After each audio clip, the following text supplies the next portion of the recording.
Hello guys, आज मैं explain करने वाला हूँ मार्शल यूनिवर्स सीजन 10 के एपिसोड 44 को। अगर आपको वीडियो की एक्सप्लेनेशन थोड़ी भी पसंद आती है तो वीडियो को लाइक और चैनल को सब्सक्राइब कीजिए।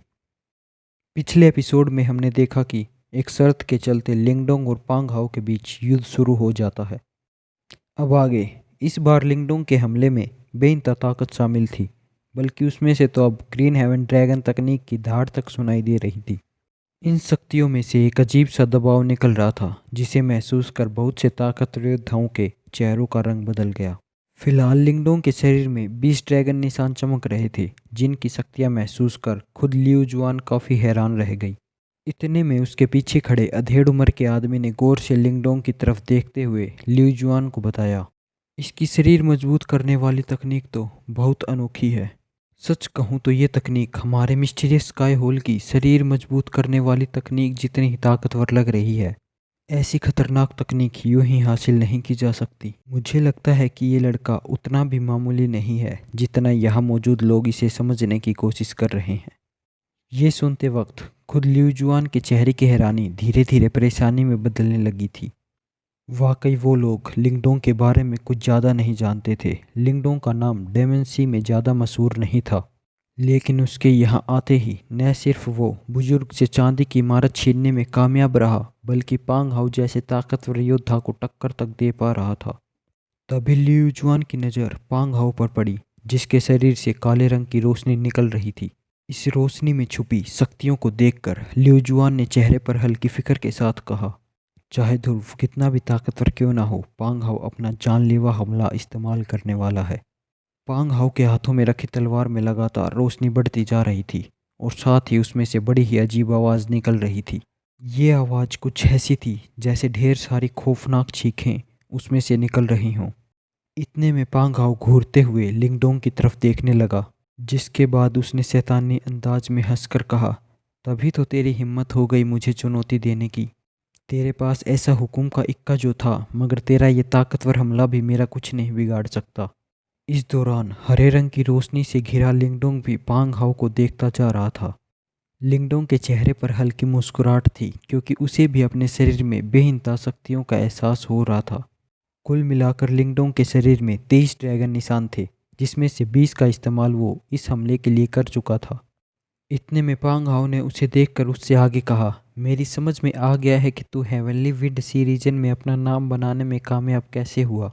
लेकिन लिंगडोंग, आज मैं तुझे बताता हूँ कि सिर्फ एक जगह पर हंगामा खड़ा करने से कुछ नहीं होता। असली काबिलियत तब समझ में आती है जब कोई पूरे डिमन सी में कमाल करता है।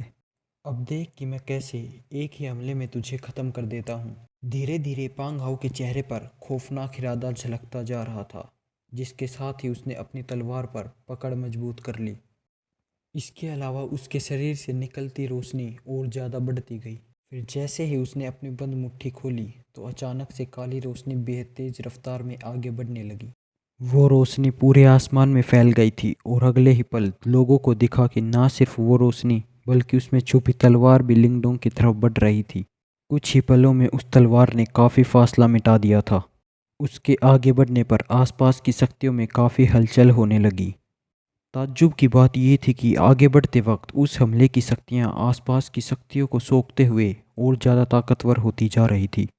इस वजह से तालाब के अंदर की वो जगह काफ़ी जंगली दिखने लगी, जिसे देखकर बहुत से लोगों के चेहरों पर खौफ नजर आने लगा। पांग हाउ का वो हमला किसी perfect profound life stage cultivator तक को बुरी तरह मारने में कामयाब हो जाता। यही वजह थी कि लोगों के जहन में एक ही सवाल चल रहा था कि क्या लिंगडोंग इस हमले के बाद जिंदा बच पाएगा। जिस दौरान लोग इस हमले के बारे में सोच रहे थे, उसके अगले ही पल वो ताकतवर हमला लिंगडोंग के नज़दीक आ गया, जिसे देखकर लिंगडोंग ने बेरहमी भरी हंसी के साथ कहा, देखते हैं इस हमले के बाद कौन मुकाबले में टिकता है। लिंगडोंग की आंखों की चमक बढ़ गई थी, और वो जरा भी पीछे नहीं हटा, बल्कि उसने तो अपनी मुट्ठियाँ कसते हुए 20 ड्रैगन निशानों की शक्तियाँ अपनी मुट्ठी में भरी, जिसके साथ वो अजीबोगरीब सील तैयार करने लगा। उसके सील बनाने के साथ जितनी भी शक्तियाँ उसके हाथों में इकट्ठा हुई थी, वह ड्रैगन की दहाड़ के साथ आगे बढ़ने लगी। सभी देख रहे थे कि कैसे काली रोशनी और हरी रोशनी एक दूसरे की तरफ तेजी से बढ़ती जा रही थी, और कोई भी यह समझ नहीं पा रहा था कि कौन सा हमला किस पर हावी पड़ेगा। फिर एक झटके में वो काले रंग की रोशनी हरे रंग की रोशनी से आकर टकरा गई, जिससे तालाब की गहराई में एक जोरदार धमाका सुनाई पड़ा। सभी को महसूस हुआ कि खतरनाक शक्तियों की लहर उस धमाके से निकलकर हर तरफ फैलती दिखाई दी। इस दौरान योद्धाओं ने हड़बड़ाते हुए अपनी अपनी शक्तियां बाहर निकाली ताकि वो खुद को इस झटके से बचा सकें। मगर ऐसा करने के बावजूद बहुत से योद्धा बुरी तरह पीछे चले गए और उनकी हालत काफ़ी ख़राब दिखने लगी। लेकिन इस वक्त किसी को भी इस बात की फिक्र नहीं थी कि कौन कितना जख्मी हुआ था। वो सभी खुद को संभाले हुए देखने लगे कि आखिर मुकाबले का अंजाम क्या हुआ था। इतने में उन्हें एक दुबला लड़का नजर आया जिसे हरे रंग की रोशनी घेरे हुए थी और उस रोशनी के चारों तरफ थी काले रंग की रोशनी, जो किसी पहाड़ जैसे दबाव के साथ लिंगडोंग को ख़त्म करने की कोशिश कर रही थी। मगर वो ऐसा करने में कामयाब नहीं हो पा रही थी। तभी अचानक लोगों को हरे रंग की रोशनी कांपती हुई नजर आई, जिसके तुरंत बाद ड्रैगन की दहाड़ के साथ वो काली रोशनी को मिटाने लगी। इस झटके में वो काले रंग की रोशनी कांपने लगी और कुछ ही पलों में लोगों की नज़रों के सामने तबाह हो गई। रोशनी के तबाह होते ही उस तलवार की चमक पहले से बहुत ज़्यादा कम हो गई थी। इसी के साथ पांग हाउ के चेहरे का रंग भी पीला पड़ने लगा और वो खून की उल्टियाँ करता हुआ नजर आया। अब जाकर उसकी आंखों में एक अजीब सा खौफ नजर आने लगा था, जिसके साथ ही उसकी धड़कनें काफ़ी बढ़ गई थी। उसे यकीन नहीं हो रहा था कि उसका इतना ताकतवर हमला लिंगडोंग ने इतनी बुरी तरह नाकाम कर दिया था। इस मुकाबले को किसने जीता था और कौन इसमें हारा था, इस बात का फैसला इस अकेले हमले ने कर दिया था। जैसे जैसे हरे रंग की रोशनी बिखरने लगी, वैसे वैसे लिंगडोंग पांग हाउ की तरफ देखता गया, जिसकी शक्तियाँ लगातार कम होती जा रही थी। तभी लिंगडोंग की आंखों में जानलेवा चमक दिखने लगी, जिसके साथ वो तेज रफ्तार में आगे बढ़ते हुए सीधे पांग हाउ के सामने पहुंच गया। वहां पहुंचते ही लिंगडोंग ने हाथों में हरे रंग की रोशनी इकट्ठा करते हुए और आंखों में जानलेवा इरादे के साथ पांग हाउ के माथे पर जोरदार हमला कर दिया। लिंगडोंग के उस हमले को देखकर हर कोई दंग रह गया था और कोई यकीन ही नहीं कर पा रहा था कि लिंगडोंग सच में पांग हाउ पर जानलेवा हमला करने की हिम्मत कर सकता था। इस एहसास के चलते लोग गहरी सांस लेने लगे, क्योंकि लिंगडोंग ने ऐसा 9 हेवन गेट के ताकतवर योद्धाओं की आंखों के सामने किया था। लिंगडोंग का वो हमला खूंखार के साथ काफ़ी तेज भी था, जिस वजह से खुद पांग हाउ भी ज़्यादा कुछ नहीं कर पाया। उसकी आंखों में इस वक्त खौफ नजर आ रहा था, क्योंकि उसे समझ आ गया था कि लिंगडोंग उसकी उम्मीद से ज़्यादा बेरहम निकला था। लेकिन जैसे ही लिंगडोंग का हाथ पांग हाउ के माथे के पास आया, तो अचानक एक जोरदार आवाज़ सुनाई पड़ी। लड़के, तेरी हिम्मत कैसे हुई ऐसा हमला करने की? ये आवाज़ सुनाई दी ही थी कि 9 हेवन गेट के लोगों के बीच से एक परछाई अचानक पांग हाउ के ठीक सामने आ गई। इसके तुरंत बाद उस परछाई ने अपनी उंगलियों में शक्तियां भरकर लिंगडोंग के हमले का सामना किया। इस दौरान उसकी शक्तियों में काले रंग की शक्ति भी नजर आ रही थी, जिसे देखते ही हर कोई समझ गया कि वो शक्ति डेथ की शक्ति थी। ये देखते ही लिंगडोंग के चेहरे पर हैरानी दिखने लगी। एक advance profound death stage cultivator. Death की शक्तियों के एहसास से लिंगडोंग के चेहरे का रंग बदल गया, मगर लिंगडोंग ने तब भी उस आदमी के हमलों से बचने की कोशिश नहीं की और अपना जानलेवा हमला आगे बढ़ाता गया। अगले ही पल उसका शक्तियों से भरा हाथ सीधे जाकर उस आदमी के हमले से टकरा गया। उस टक्कर में लिंगडोंग का हमला एक झटके में नाकाम हो गया और साथ ही उसे अपने हाथों में बेहिंता दर्द महसूस होने लगा। लेकिन उसकी आंखों की बेरहमी अभी भी कम नहीं हुई थी और उसने बेझिझक अपने दाहिने पैर से सीधे पांग हाउ के सीने पर जोरदार हमला कर दिया। इसके तुरंत बाद लिंगडोंग और पांग हाउ उड़ते हुए अलग अलग दिशा में जा गिरे। लिंगडोंग के मुंह से दर्द भरी आवाज़ निकली, वहीं पांग हाउ की दर्दनाक चीख तो और भी खतरनाक थी। बल्कि पांग हाउ के मुंह से तो काफ़ी खून भी निकल रहा था। तभी लिंगडोंग के पास नीले रंग की रोशनी जलने लगी और मू लिंगशान ने आकर उससे पूछा, लिंगडोंग भैया, आप ठीक हो? इस पर लिंगडोंग ने अपना सिर हिलाते हुए हामी भरी, जिसके बाद उसकी नज़र सामने की तरफ हुई। वह देखना चाहता था कि जिस advance profound death stage cultivator ने उस पर हमला किया था, वह आखिर कौन था। तभी उसकी नज़रों के सामने एक बूढ़ा आदमी दिखा जो पांग हाउ के पास पहुंच गया था। पांग हाउ के पास होने के बावजूद उस आदमी की खूंखार निगाहें लिंगडोंग को ही देख रही थी और उसकी नज़रों में जानलेवा इरादा साफ नजर आ रहा था। इतने में मू लिंगशान ने भी उस आदमी की तरफ देखकर इज्जत बुलाते हुए गुस्से में चिल्लाकर कहा, अरे बूढ़े आदमी, तुम्हें दिखाई नहीं देता क्या कि जवानों का मुकाबला चल रहा है? शर्म नहीं आती कब्र में आधी टांग लटके होने के बावजूद इस तरह छुपकर हमला करने में। इस दौरान उस बूढ़े आदमी ने जब मुलिंगशान को देखा तो उसके चेहरे पर नाराजगी साफ नजर आने लगी।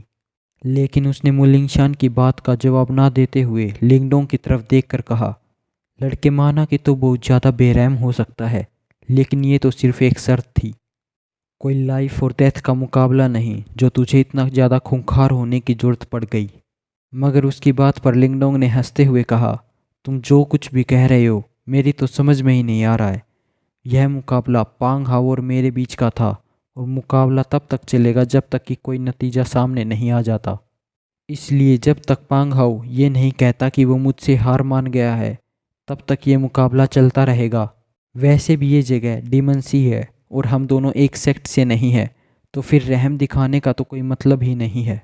अब क्या मैं इसकी शक्तियाँ वापस ठीक होने का इंतज़ार करूँ? ये मुकाबला ख़त्म करने के लिए लिंगडोंग की बात सुनकर आसपास मौजूद तजुर्बेदार योद्धा हंसने लगे। वो सभी बहुत लंबे वक्त से डीमन सी में रहते आ रहे थे, इसलिए जानते थे कि उस जगह पर किसी तरह का उसूल नहीं होता था। सभी को पता था कि हारे हुए योद्धा का क्या हाल किया जाता था, बल्कि अगर वो भी लिंगडोंग की जगह होते तो वो भी पांग हाओ पर ऐसा ही हमला करते। इसलिए बूढ़े आदमी का खतरनाक हमलों के बारे में कुछ भी कहना बेकार था। वहीं लिंगडोंग की बात सुनकर उस बूढ़े आदमी की आंखें गुस्से से लाल हो गई और उसने चिल्लाते हुए कहा, बहुत तेज जुबान है तेरी, लेकिन आगे कुछ कहने से पहले उसने आसपास मौजूद सभी योद्धाओं की तरफ देखा। उन्हें देखकर वह बूढ़ा आदमी मजबूरी में पांग हाओ की तरफ देखने लगा, जिसे देखकर लिंगडोंग ने मुस्कुराते हुए कहा, तो पांग हाओ क्या कहना है तुम्हारा? क्या तुम इस मुकाबले में हार मानते हो या फिर हम ये मुकाबला चलने दें? आखिर यहाँ मौजूद सभी दोस्त हमारे मुकाबले के अंजाम का बेसब्री से इंतजार जो कर रहे हैं। अगर मुकाबले का कोई नतीजा नहीं आया तो ये सभी बहुत ज़्यादा मायूस हो जाएंगे।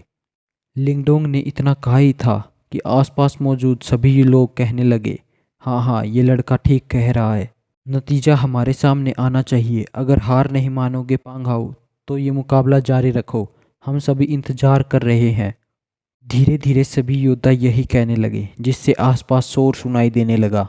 भले ही आमतौर पर ये योद्धा नाइन हेवन गेट के खिलाफ कुछ कहने की हिम्मत भी नहीं करते, लेकिन ऐसे हालात में तो उन्हें किसी से कोई फर्क ही नहीं पड़ता था। इस दौरान लोगों की बात सुनकर पांग हाओ के चेहरे की नाराजगी और ज़्यादा बढ़ गई। वह कभी नहीं सोच सकता था कि लिंगडोंग के खिलाफ सोची समझी साजिश आखिर में उसी पर इतनी भारी पड़ जाएगी। और तो और लिंगडोंग से मुकाबला करते वक्त वह काफ़ी जख्मी भी हो गया था।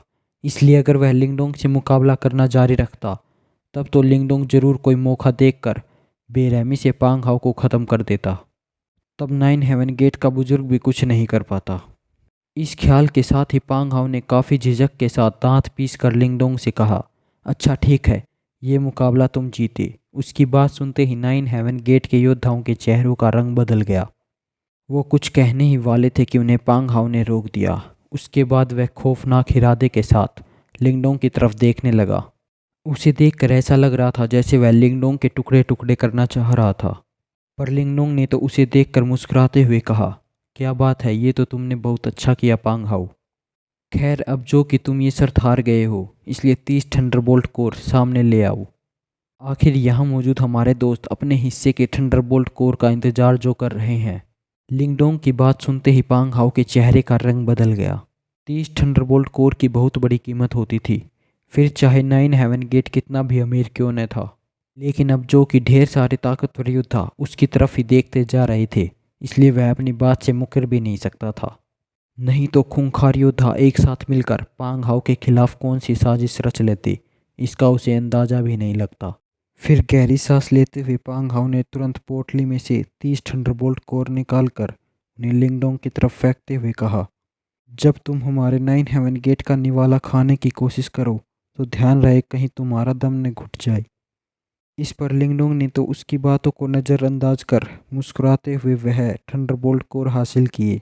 इसमें से 15 को उसने अपनी पोटली में डाल लिया। ऐसा करते ही उसने बाकी बचे 15 थंडरबोल्ट कोर आसपास मौजूद योद्धाओं की तरफ फेंकते हुए कहा, दोस्तों जैसी ये शर्त थी, बाकी बचे थंडरबोल्ट कोर आप सभी के नाम। और जैसे ही चारों तरफ मौजूद योद्धाओं ने देखा कि लिंगडोंग ने थंडरबोल्ट कोर यूं ही फेंक दिए, तो सभी की आंखों में लालच बहुत ज़्यादा बढ़ गया और अगले ही पल शक्तियाँ निकालकर सभी थंडरबोल्ट कोर हासिल करने की कोशिश करने लगे। जाहिर सी बात थी कि इतने सारे ताकतवर और लालची योद्धाओं के बीच महज 15 थंडरबोल्ट कोर फेंकने पर हंगामा तो होना ही था। लेकिन लिंगडोंग को तो इस बात से कोई फर्क ही नहीं पड़ता था। उसका काम तो बस 15 थंडरबोल्ट कोर बांटने का था। अब वो थंडरबोल्ट कोर कौन कौन और कैसे हासिल करता, इससे उसका कोई लेना देना नहीं था। इस दौरान पांग हाउ ने देखा कि कैसे उसके दल के हासिल किए गए 30 थंडरबोल्ट कोर इतनी आसानी से बट गए। तो उसने दांत पीसते हुए लिंगडोंग की तरफ देखकर कहा, मैं सभी लोगों से कहना चाहता हूँ कि ये शर्त अब यहीं ख़त्म हुई। अब जो भी होगा वो मेरे सेक्टर और लिंगडोंग के बीच होगा। अगर कोई मेरे 9 हेवन गेट से दुश्मनी नहीं करना चाहता तो इस मामले से दूर रहना। इसी के साथ आज का एपिसोड यहीं ख़त्म होता है।